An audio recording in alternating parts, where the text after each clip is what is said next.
ॐ सहनाववतु सहनौ भुनक्तु सह वीर्यङ्करवावहै तेजस्विनावधीतमस्तु मा विद्विषावहै। ॐ शान्ति शान्ति शान्तिः।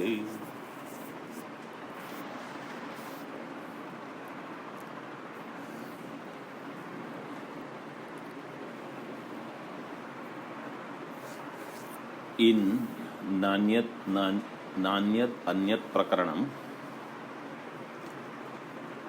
we have been seeing that essentially Jiva cannot become Brahma if it is different in nature.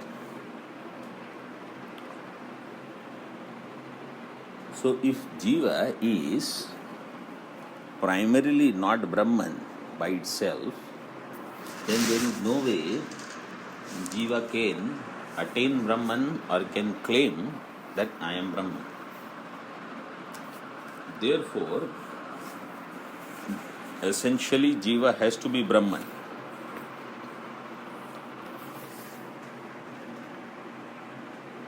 And therefore, the error is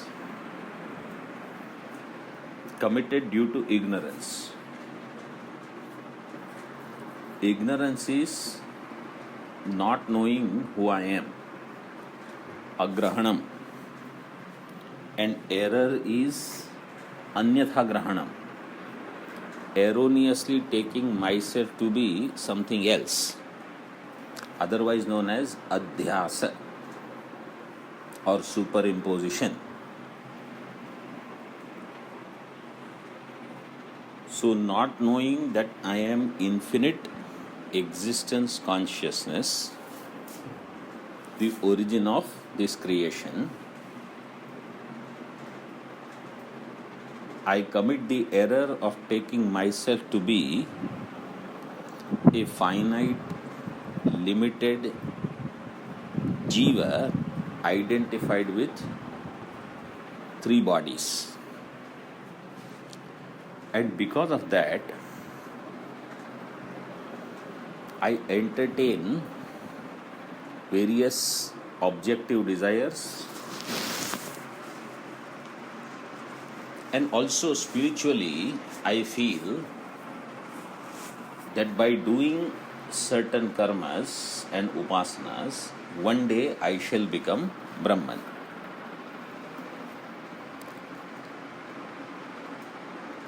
Once I understand that the problem is in my thinking that essentially I am Brahma, then my attention will not be on how I, the Jiva, will become Brahman one day, but my attention will be how to remove the ignorance, and therefore ignorance caused error. And ignorance of anything will go by knowledge of that thing. So ignorance of pot will go by knowledge of pot. Ignorance of a place will go by knowledge of that place. In the same way, ignorance of myself as Brahman will go by knowledge of the fact that I am Brahman. And therefore, my primary sadhana will be knowledge, and therefore renunciation of karma. And so from 4th shloka onwards, the renunciation of karma has been prescribed by the Acharya and Shrutis only so that we have enough time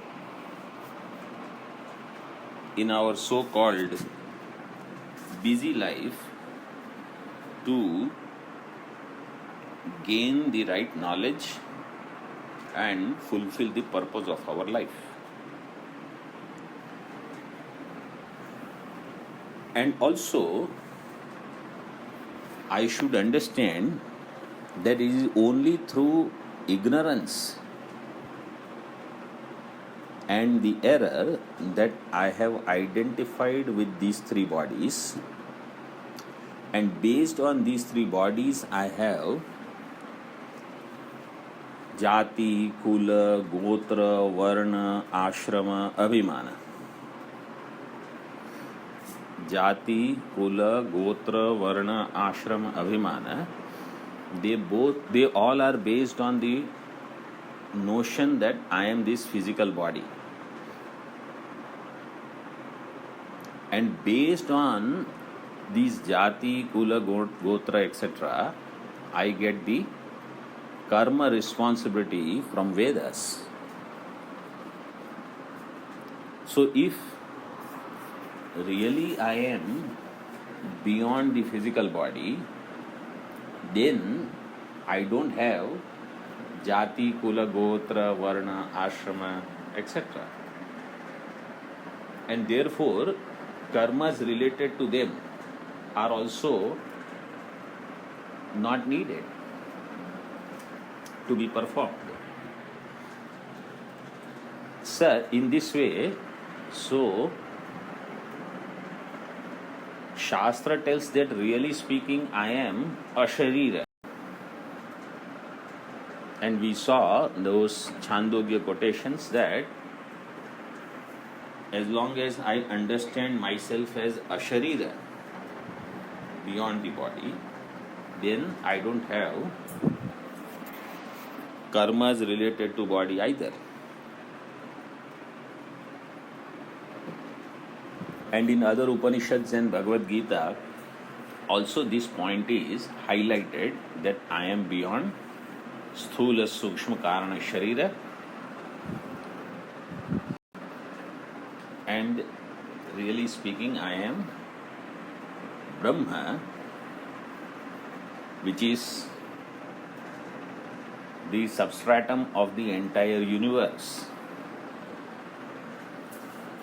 So that point now is being highlighted in the 8th shloka, where it is said that since I do not have jatyadi abhimana, I will not have karmas related to that, and therefore I can drop those karmas. But the question is, just because I do not perform those karmas and I remain idle, inactive, will I attain Videha Kaivalyam? So, the answer is given in the next shloka.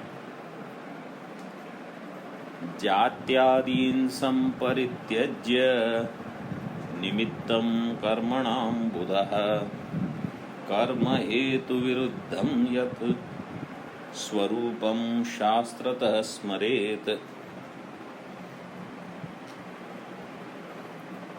Karma hetu viruddham is one word. So in some books they might have given space between karma and hetu viruddham.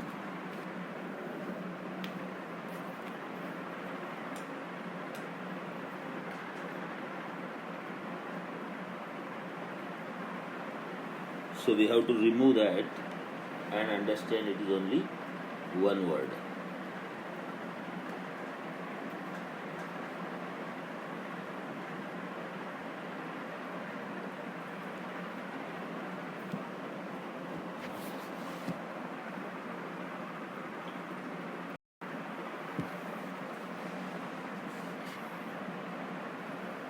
Or if you keep it separate, then we'll see how to understand that.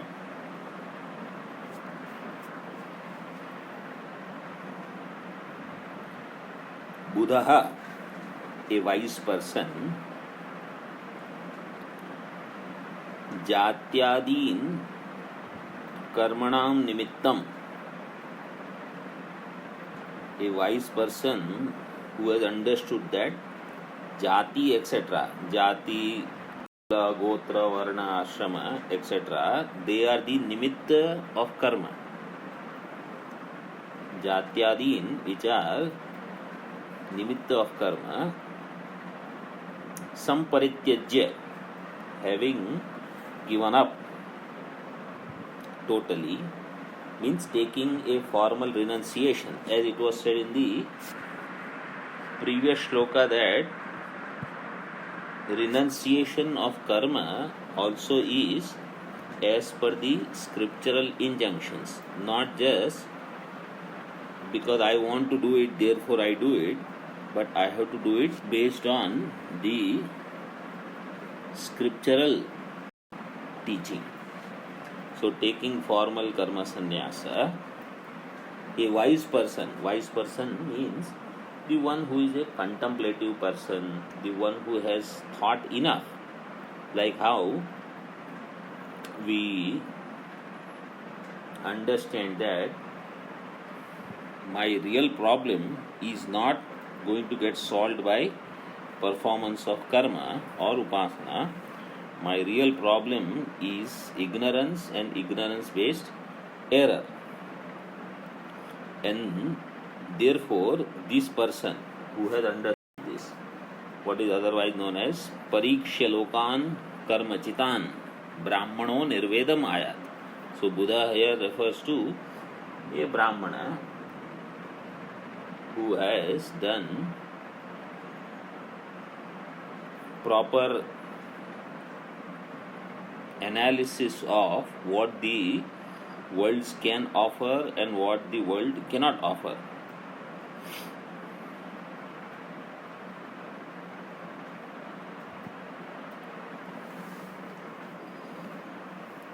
Such a person karma hetu viruddham,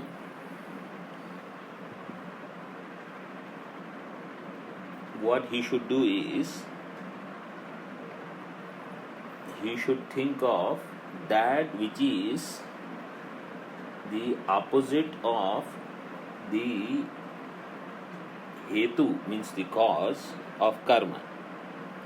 So cause of karma is desire, karma hetu is kama, and kama hetu is avidya. Therefore avidya means ignorance, ignorance based desire, and desire prompted actions, avidya kama karma. This karma hetu is avidya, and what is viruddham of that karma hetu? Vidya's opposite is vidya. So jnanam, that jnanam which is to remember what is my swarupam, karma hetu viruddham. So that which is the karma nimitta, its destroyer is atma jnanam, not atma. Remember, what is going to destroy ignorance is not atma. What is going to destroy ignorance is atma jnanam.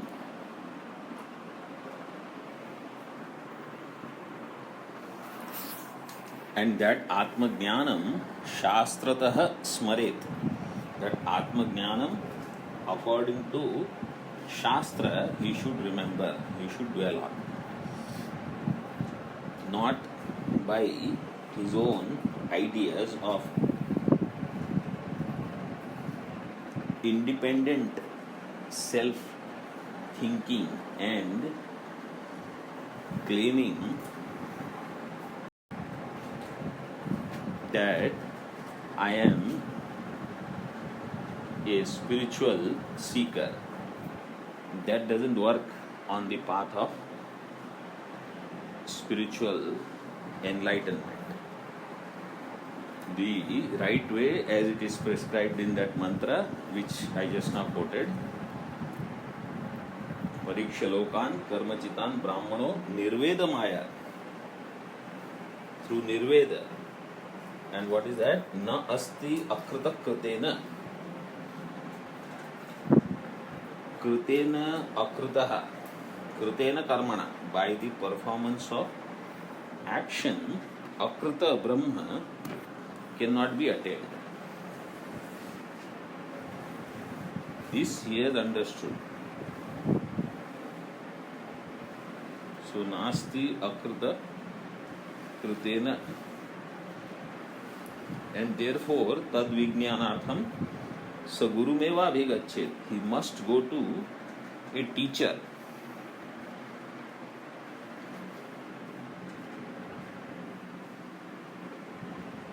Samit panihi shrotriyam brahmanishtham, with the appropriate offerings and to show the desire to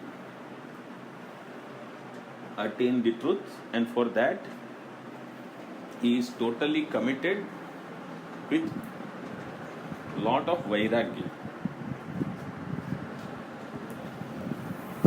So that all is symbolically presented by Samit Panihi word. And he should go to a teacher who is himself well versed in Shastras, Vedas, and knows the essence of Vedas and has thoroughly studied Upanishads in the Guru Shishya Parampara.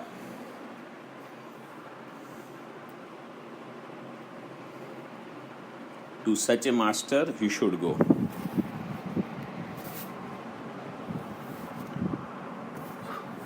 And Atmanaha Yat Swarupam, whatever is the nature of Atma revealed by Shastra, accordingly one should do thinking, dwelling. Smaret. Smaret means anuchintayet. He should do anusandhanam, dwelling on that.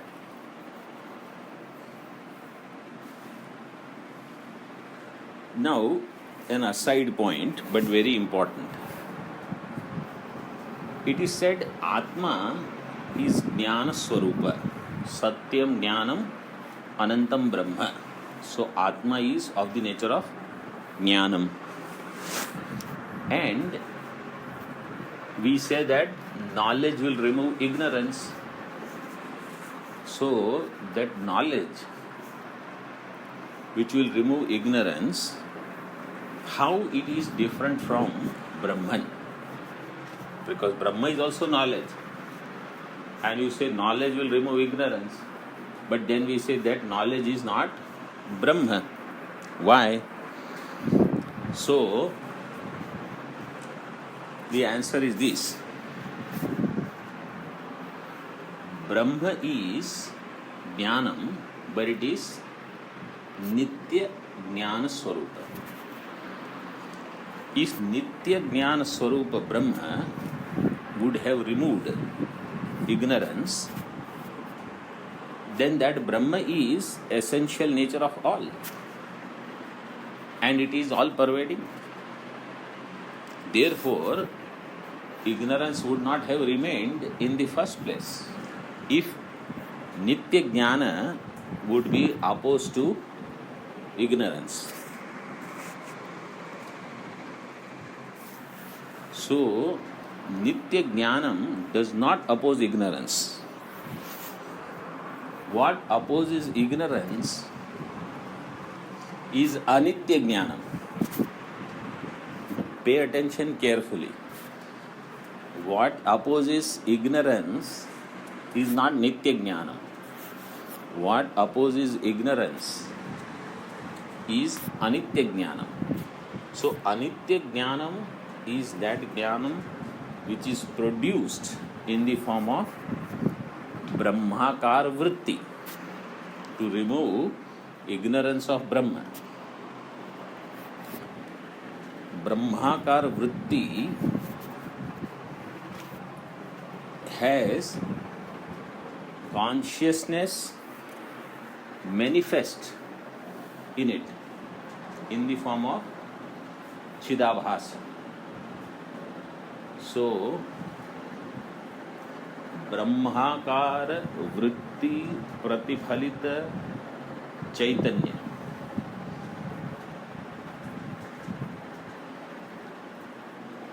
that Brahmakar vritti with Chidabhasa is actually going to destroy my Brahma Ajnanam, ignorance about Brahman. So to destroy ignorance of Brahma, I don't need Nitya Jnana. I need Anitya Jnana. So Anitya Jnanam of Nitya Jnanam will remove beginningless ignorance. I will repeat that sentence. Anitya Jnanam of Nitya Jnana Swarupa Brahma will remove my beginningless ignorance and reveal the fact that I am beginningless and endless knowledge.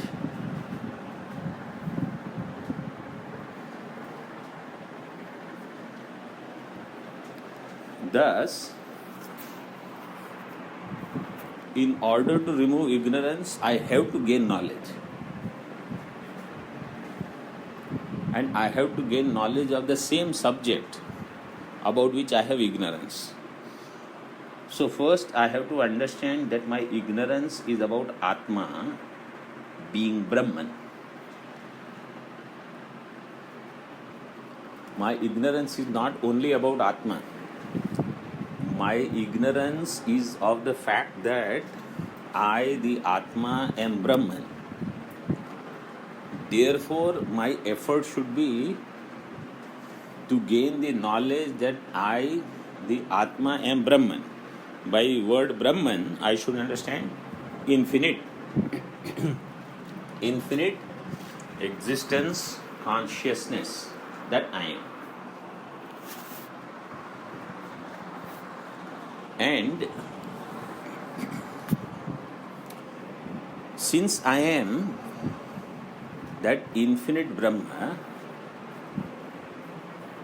therefore I will not have ignorance or the error due to which I identify with three bodies, and therefore I will not have any sense of finitude or desires, and therefore I will not be prompted to do actions to become complete by the means of actions or attaining those finite results. So in this way, I should clearly understand what is the role of knowledge, and I have to dwell on this fact as much as possible. Now, Acharya here tells us how the Upanishads will help me. They will facilitate my self-enquiry. Means how the Upanishads tell me how to do thinking. Enquiry means thinking, vichara. Vichara or extensive dwelling, mananam, on my true nature, that Upanishads reveal, and Acharya here tells me how to accomplish it. So what is said in this 8th shloka is that even when one renounces karma, actions, they cannot just sit idle and think that they shall attain videha kaivalyam, liberation. Having renounced karmas, one should take the help of teacher and scriptures and learn how to dwell on the Upanishad mantras or Bhagavad Gita shlokas, and based on them one should teach his own mind. This is what is said as Brahma Tattvamasi Bhavaya Atmani, that I have to teach my own self, my own mind, my antakaranam, that this is who I am. Eshoham etanna mama swarupam. By the method of assertion and negation, what I am and what I am not. Eshoham, this is who I am.